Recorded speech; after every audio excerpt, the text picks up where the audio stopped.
Hi, nice to meet you. I'm Ma'am Lani. Can you introduce yourself? Good morning, ma'am and sir. My name is Ana Marie Tuble. I'm 40 years old from Zamboanga, Philippines.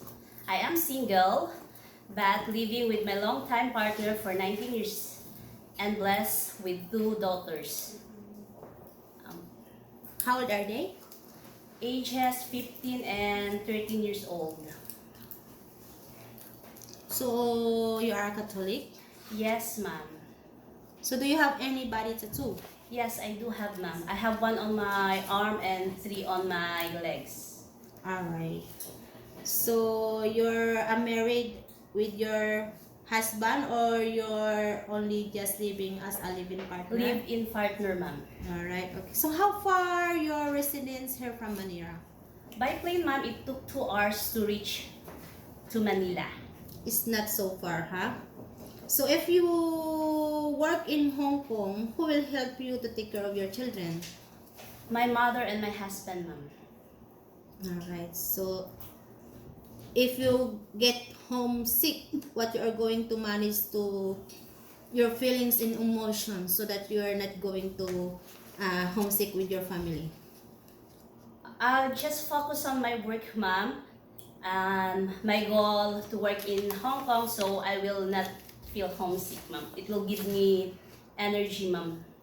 You will call them after... After my work is done, I'm gonna call them. I'll ask my employer if I'm allowed to call for my family in the Philippines. Yes, it's a good girl. So do you have any friends or aunt or cousins who work in Hong Kong? Not at the moment, ma'am. Even the FB friends? FB friends, I think I have 1, ma'am. So what is your educational background? Are you a high school I graduate? am a high school graduate, ma'am. You didn't go for college, right? No, ma'am. Any vocational course? No, ma'am. No, also. Yes, ma'am. So, how long have you been working in here in Philippines? Only your past work experience. So, can you tell me when you started to work here? Oh, yes, ma'am. Sure. I worked before with a Chinese family for 4 years since 2019 to 2024. My scope of job is cleaning the house, help the kids with their homework, play with them, and read them books. So, how old are they, the kids? The kids are 4 and 2, ma'am. 4 and 2. Yes, That- ma'am. 2 boys. 2 boys. Yes, So, there ma'am. are 4 years old, 2 years old already when you arrive at home. Yes, ma'am. So, you didn't take care of newborn baby? Yes, ma'am. I didn't. Alright, okay. So, are you live in or are you live out in this family? Live in, ma'am. Stay in nanny. Stay in. Yes, Stay ma'am. in nanny. So, how many are there inside of the house? They are Taking 3, care? ma'am, in the family, ma'am. Because the husband is always in China. So Mhm. the mother and the kids stay here in the Philippines. So, are you alone here as a home housemaid? No, ma'am. I have 1 helper also, ma'am, who does the cooking. So, for you are taking care of the children? Yes, ma'am. And then cleaning the house. But you know how to cook Chinese food? Yeah, ma'am. Sauté food. Simple sauté foods, ma'am. And then soup also, ma'am. So, you love cooking? Yes, ma'am. I do love cooking. So, do you want more to cook more Chinese food? Because, you know, in Chinese, they love to eat and, you know, like they have always a soup. Do you know how to cook? I know how to cook Filipino food, ma'am, but I'm willing to learn if the boss asks me to learn how to cook Chinese food. Right, it's a good, you are so good. So, what is your, what the time you started here to work? 2019? No, I mean, 2024. what time you started Okay, to work ma'am. in the I morning? start 5:30, ma'am, in the morning, ma'am. But I wake up around 5 in the morning because I'm gonna take shower first, ma'am. And then at night, what time you finish? 8:30, ma'am. 8:30? Yes, It's so ma'am. early. Yes, Why ma'am, it's so nighttime. early? They are... Because, ma'am, the kids who go to sleep early also, ma'am, around 8 because in the morning they have school, so they need to go to bed early. You know, in Hong Kong, sometimes started their dinner at around 8 o'clock. So, are you willing to work until 11 o'clock? Of course, ma'am. Yes, ma'am. Sure. Okay, good idea.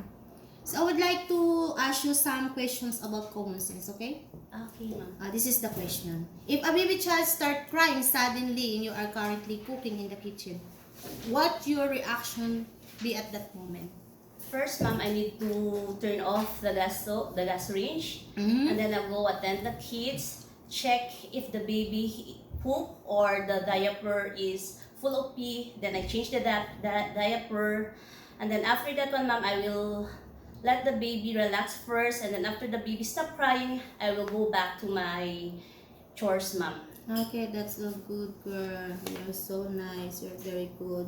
So you know how to teach hygiene with the child also? Yes, How the ma'am. proper hygiene for them? Yes, ma'am.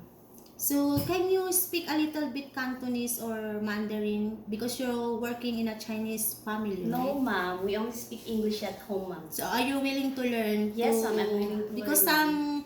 some employer in Hong Kong, they don't know also how to speak English. So you need to learn more, a little bit Cantonese so you can understand each other. So are you willing? Yes, ma'am. Okay, so you as you told me before, you love cooking and you are willing to learn to cook Chinese food, right? Yes, ma'am. So this is the situation now. You can if you feed a baby while they are in a nappy, how you should handle the situation? At first, ma'am, I need to ask my employer if it's okay to feed the baby. Mm-hmm. And if the employer tell me it's okay, I make sure that the baby's position is comfortable. I need to lift the baby's head a little bit so that the baby will not get choked while drinking milk. Okay. So it's okay with you to share a room with the baby. Yes, ma'am. And then they will wake up you at the night because the baby is hungry. It's okay for you to feed them or to take care of them. Yes, ma'am. All right. Okay, thank you. So you are mother already, right? Yes, ma'am, of 2 children. So did you take care your child when they are younger or no? Yes, ma'am, since born, ma'am. Since born. Yes, So ma'am. you know how to take care of newborn baby already, right? Yes, ma'am. So can you show me how to burp comfortably with a gentle patting or rubbing skill with the baby Sure, in ma'am. front of the camera? Okay, ma'am. Okay, go on. At first, ma'am, I need to tie up my hair, and then I will get a clean burping pad. I put it on my shoulder, and then I gently pick up the baby, supporting his neck, his head, holding like this, and then gently place the baby on my shoulder. All right. And then I'll support his back and neck, and then tap the baby gently, or rub his back going upward. If the baby does not burp, I will I'll let him sit on my lap, sitting down. Change another position. Yes, ma'am, I'll change into another position, and then I'll support his head and back with my one hand, and then the other one is tapping gently. Make sure that the baby is comfortable, ma'am. All right, great. And then after that, I'll put the baby back on the crib carefully and gently. So the baby is already burp and he is sleeping. Slippery, oh, slippery. Can you sing a song for them? Yes, ma'am. Okay. How? Ten green bottles hanging on the wall. 10 green bottles hanging on the wall. And if one green bottle should accidentally fall, how many bottles are left?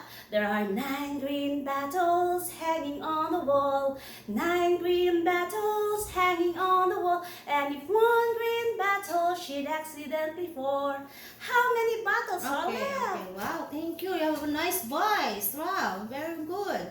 So can you read a storybook for them also? Yes, ma'am. So I have a book here. Can you show us? Okay. The story of the book is The Wind in the Willows. Life at the riverbank. Moll lived in a house under the ground. One spring morning, he was clearing his little house. "Oh, I'm tired. It is never interesting. I'll go outside," he cried.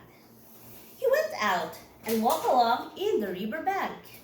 Suddenly, he saw a dark hole in the bank across the river. Two brown eyes twinkled inside the hole. Then a head came out. It was the water rat.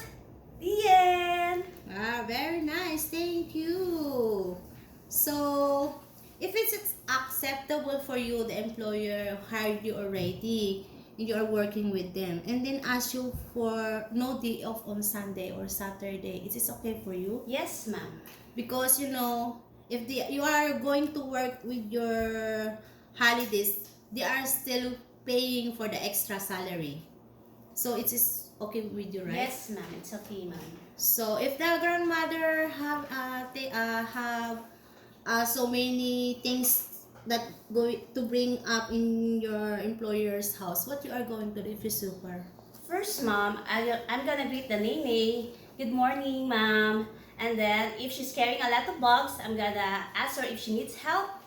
And then I'll help her out, ma'am. Okay. So if the grandmother gives you work for instruction and different work from your employer's request, how should you follow up or to handle the situation? First, ma'am, I'm gonna ask my boss, my employer, if it's okay. I will help. I will make the request of her mom. And then, if the request is not unreasonable, I'm okay with it, ma'am. Okay, that's okay. So, if there any message you would like to say to your future employer here in Hong Kong in front of the camera? Okay, ma'am. Good day, ma'am and sir.